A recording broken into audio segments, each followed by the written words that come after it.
Hey everybody, welcome to the Adibi IP Group Innovators live Q&A with Amir and Victoria, bringing you guys awesome intellectual property related content every single day of the week, Monday through Friday. We're just trying to give you guys as much clarity as we can around patents, trademarks, copyrights, trade secrets. If you guys have specific questions that you guys want us to answer on the show, please send them to Victoria. You can reach her at victoria@adibiip.com, victoria@adibiip.com. Send her your questions, we'll get them answered on the show. Also, if you guys are business owners or want to be on the show also, you can just email her and we'll get you on.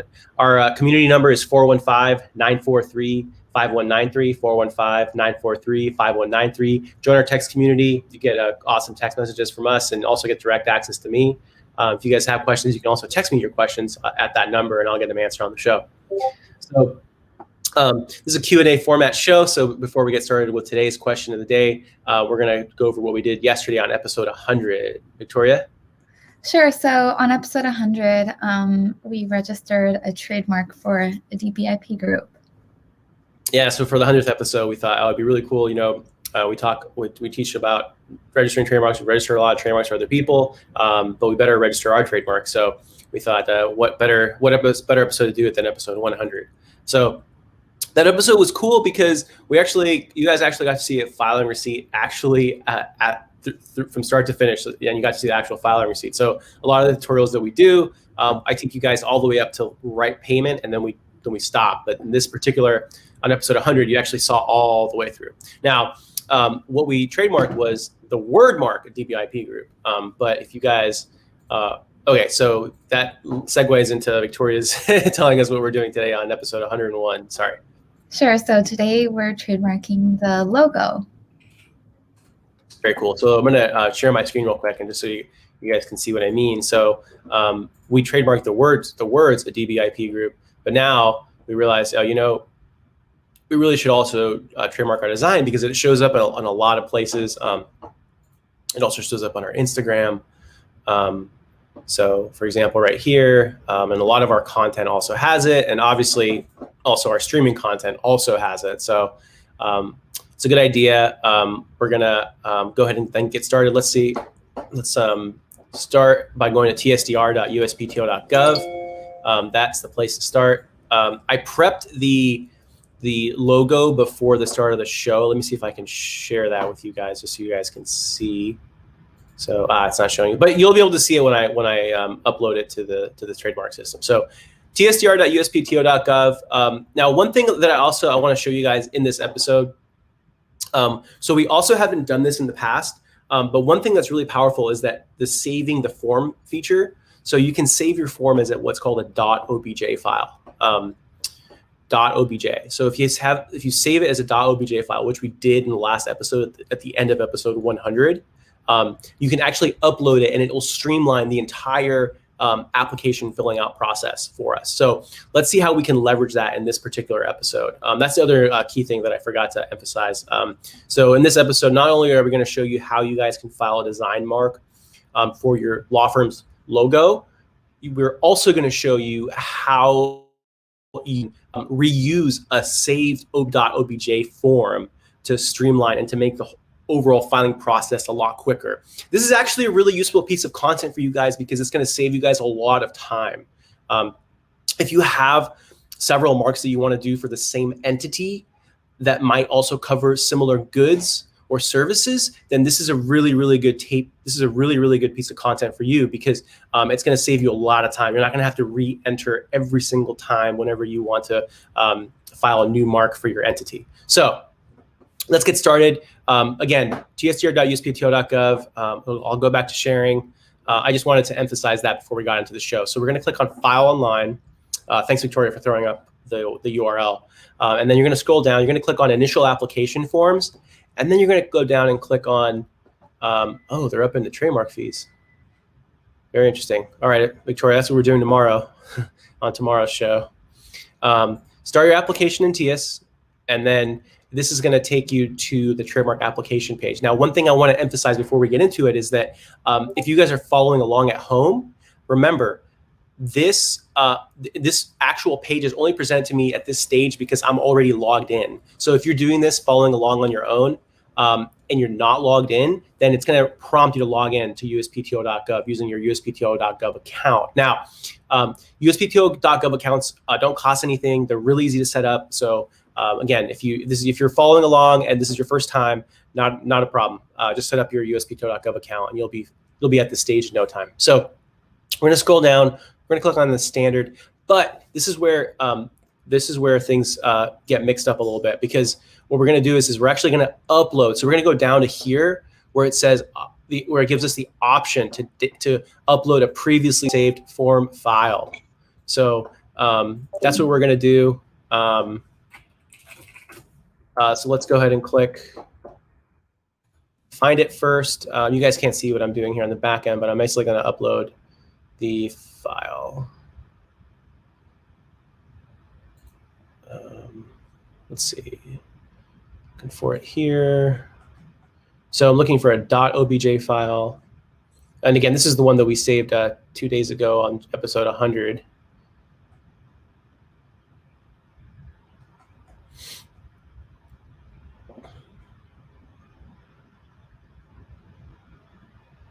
I was just looking at it. Here it is. Okay, perfect. All right. We're going to select the file. Here it is, AIPG-TO1. So today we're going to do AIPG-TO2. So we're going to do it on the actual design.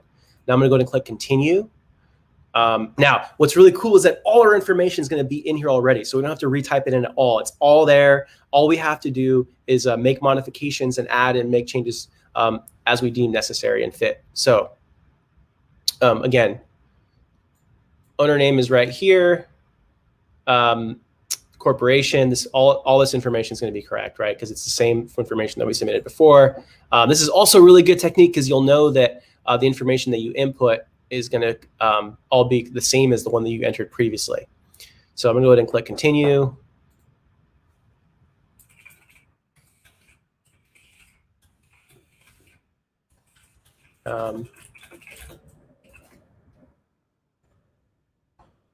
Scroll down. Okay, so here's the actual mark. Now this is where we're going to actually mix it up. So here, this is where we're going to make the changes. So now instead of using, so this was the first mark that we filed.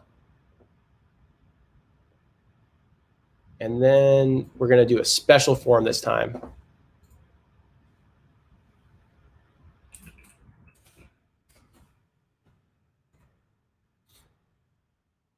All right, so when we click special form, now it's going to give us the option to actually upload the logo. So again, I prepared it beforehand. Now the requirements for size requirements for the logo, which Victoria probably has that somewhere that she can throw up for us, but it's basically 250 by 944 pixels. Now here we go is the logo. Again, I'm super zoomed in. But if I zoom out for you guys, you'll be able to see it. So this is the logo. This is the logo that appears on all our content, all our materials. Okay, so once we've attached it, now we have to include any literal elements. There are no literal elements, and we're not claiming color as a feature of the mark. So we're going to check this box. Now we have to explain what the mark consists of. Now I'm not putting in anything here because there's no literal elements. So okay, so now we got to say what the mark consists of. I really struggle with this particular one, but I'm just going to say a visual design of a molecule. Again, the examiner might have an issue with this description, in which case they'll require us to amend it. So I'm just going to keep it relatively vague, knowing that we might receive an office action requiring amendment. But again, that's good because we'll be able to create additional content around that. So I'm going to go ahead and click continue. Now, when I go down, it's asking us if are we really claiming color as a feature of the mark. So this is good. This is a good exercise. So I'm going to go ahead and update the mark so that it is actually completely grayscale. I don't know what tools you guys have at your disposal, but we're using a Mac. So I'm going to go ahead and go into preview and change the saturation, pull it to 0, drag it all the way to the left. You guys can't see what I'm doing, but basically that's going to turn this into what's effectively a grayscale image. So I'm going to go ahead and click back and go ahead and do that. So re-upload it, and then hopefully we won't get that same warning. So let's try again. Go to click attach. Scroll down, and now you see it's black and white. If you guys want to see, I'll reopen it here. You guys can see it, grayscale. Okay, so let's get back to it. Again, we're not claiming color as a feature of the mark. It's a visual design of a molecule. And I'm going to go ahead and click continue. And we probably won't get that warning. So there we go. No more warning. We're going to be able to reuse all of this. This is what's really cool about this, guys, is we don't have to re-input the description of goods and services. So it's already saved for us because, again, we're using the same form. So again, and also it saves all the dates, all the section 1A information. We don't have to re-input it. Again, save forms, use it in your guys' practice. It'll help you a lot if you're trademark practitioners or if you're business owners that do your own trademark filings. Use this technique. This is a really, really useful time-saving technique. Okay, great. So I'm going to go ahead and click continue. Now, the one thing I want to emphasize, the reason I can do this is because all the information is in fact, the mark is in fact used in the same way across all our content. So we have this mark here, for example, and it's also on our Instagram. So I'm going to go ahead and click continue. And then, yep, so this all information is the same. I'm just going to update the docket number and then go ahead and click continue. And this has all our contact information.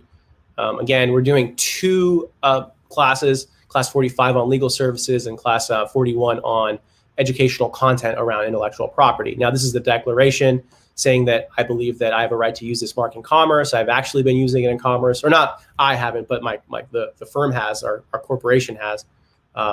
So, and I'm signing under penalty of perjury. So I can go ahead and sign this. And then I'm going to go ahead and I'm signing as the president. Again, I'm signing it in my own capacity as the business owner. I thought it'd be more helpful to you guys if I did it as a business owner, since a lot of you I know have your own businesses. So then I'm going to go ahead and click validate.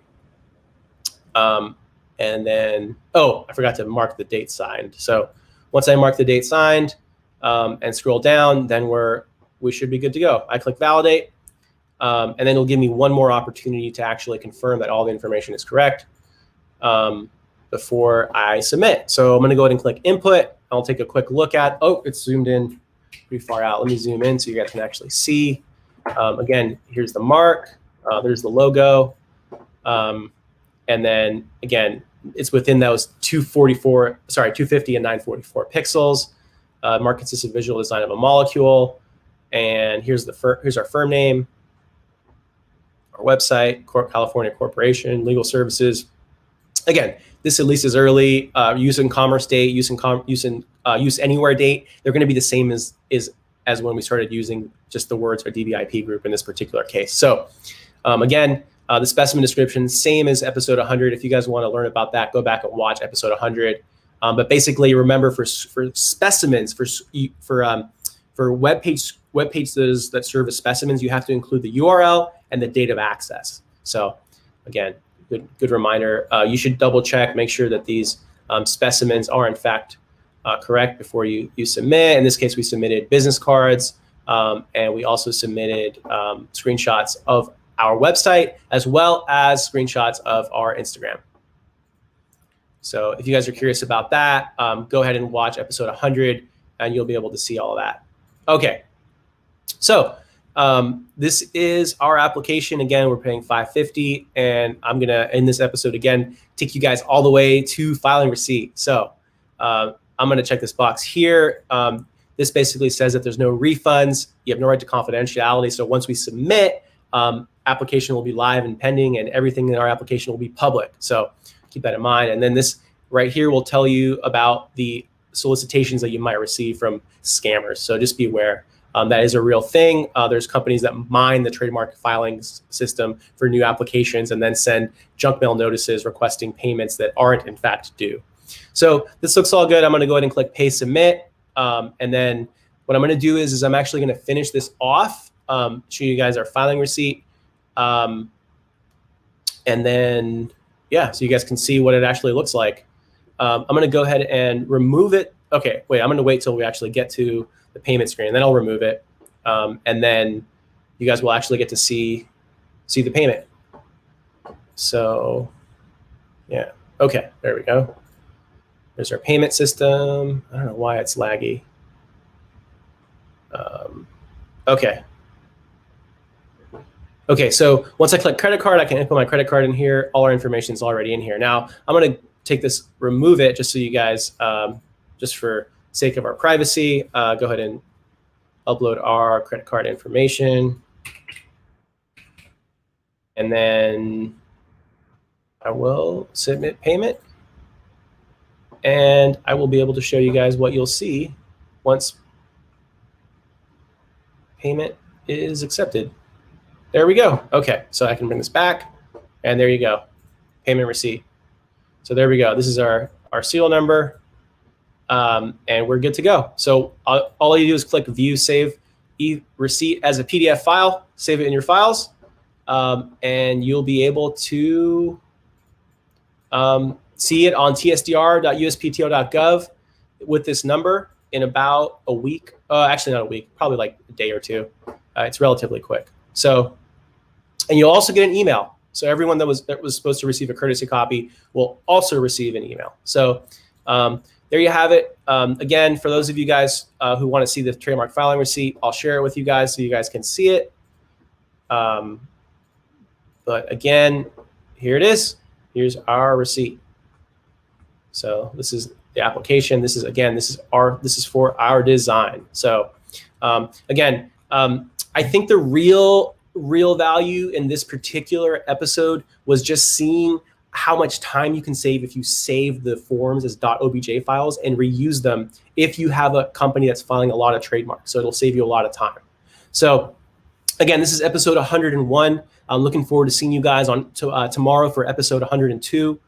Thank you so much for watching. If you guys have questions about IP, send them to Victoria. Email them email them to her at victoria@adibiip.com. And also join our text community. We'd love to have you on our text community, 415-943-5193, 415-943-5193. All right. Thank you so much for watching, and look forward to seeing you guys tomorrow on episode 102.